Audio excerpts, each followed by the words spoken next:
حضرت عثمان غنی رضی اللہ تعالیٰ عنہ کی چوتھی شان یہ ہے کہ حضرت عثمان غنی کا سخاوت میں بڑا نام ہے۔ غزوہ تبوک کے معاملے پر جب میرے آقا صلی اللہ علیہ وسلم نے صحابہ کرام سے مال کا مطالبہ کیا کہ مال کی ضرورت ہے، اتنا سفر ہے، ظاہر ہے آنا بھی ہے، پھر جانا بھی ہے، آنے جانے کا خرچہ بھی ہے، وہاں مجاہدین رہیں گے ان کا خرچہ بھی ہے، تو بہت کثیر مال کی ضرورت تھی۔ اس وقت حضرت عثمان غنی رضی اللہ تعالیٰ عنہ جب 100 اونٹ بمائے ساز و سامان لائے اور حضور کی بارگاہ میں آ کر پیش کیا۔ آج کل کے اعتبار سے اگر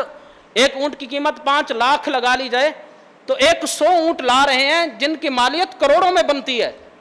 ایک بار لائے، پھر دوبارہ لائے، پھر تیسری بار پھر لائے، پھر گھر گئے، پھر ایک پورا ٹوکرا اٹھایا جس کے اندر کچھ اور نہ تھا، درہم، دنانیر، مال و دولت، سکے تھے، اور آ کر میرے آقا صلی اللہ علیہ وسلم کی بارگاہ میں حضور کی گود میں جولی میں انڈیل دیے۔ اور میرے آقا جب منبر سے اترے، اس دن جب تبوک کی تیاری ہو رہی تھی، جس دن حضرت صدیق اکبر سارا مال لائے تھے، حضرت عمر آدھا مال لائے تھے، حضرت عثمان نے اتنا مال میرے آقا کی بارگاہ میں پیش کیا۔ جب حضور منبر پر کھڑے ہوئے اور منبر سے نیچے اترنے لگے اور میرے آقا کی گود کے اندر، آپ کی مبارک جھولی کے اندر حضرت عثمان کے دیے ہوئے سکے اور وہ ٹپ ٹپ کر کے مسجد میں گر رہے تھے، اور میرے آقا اتنا خوش ہو رہے تھے، حضور علیہ الصلوۃ والسلام نے فرمایا ما ضر عثمان ما عمل بعد هذا اليوم، فرمایا آج کے بعد عثمان کو کوئی بات ضرر نہیں دے سکتی، آج کے بعد جو بھی عمل کرے اللہ عثمان کو جنت ضرور عطا فرمائے گا۔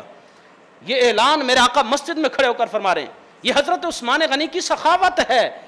کہ جب مسجد نبوی تنگ پڑ گئی اور حضور نے اعلان فرمایا کہ ساتھ والا مکان خرید کر جو مسجد کے لیے وقف کرے میں اس کو جنت میں ایسے مکان کی بشارت دیتا ہوں، تو میرے آقا صلی اللہ علیہ وسلم کی بارگاہ میں اس وقت بھی حضرت عثمان آئے اور آ کر عرض کی یا رسول اللہ مکان خرید آیا ہوں، مسجد کو وسعت دے دی جائے، مسجد کی توسیع کر دی جائے، یا رسول اللہ جو آپ نے وعدہ فرمایا ہے میرے لیے جنت کے اندر گھر کا اعلان کر دیا جائے۔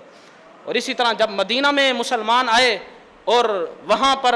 جو کنویں تھے کھاری تھے، اکثر چند کنویں میٹھے تھے، ان پر یہودیوں کا قبضہ تھا، میرے آقا نے فرمایا کہ کون ہے جو کنواں خرید کر مسلمانوں کے لیے میٹھے پانی والا وقف کر دے، میں اس کو جنت کی بشارت دیتا ہوں۔ اس وقت بھی مہنگے داموں میں حضرت عثمان نے کنواں خریدا اور میرے آقا کی بارگاہ میں پیش کیا۔ یعنی حضرت عثمان غنی کا سخاوت میں بھی بڑا نام، اور آپ نے حضور علیہ الصلوۃ والسلام کی بارگاہ میں دل کھول کر مال پیش کیا۔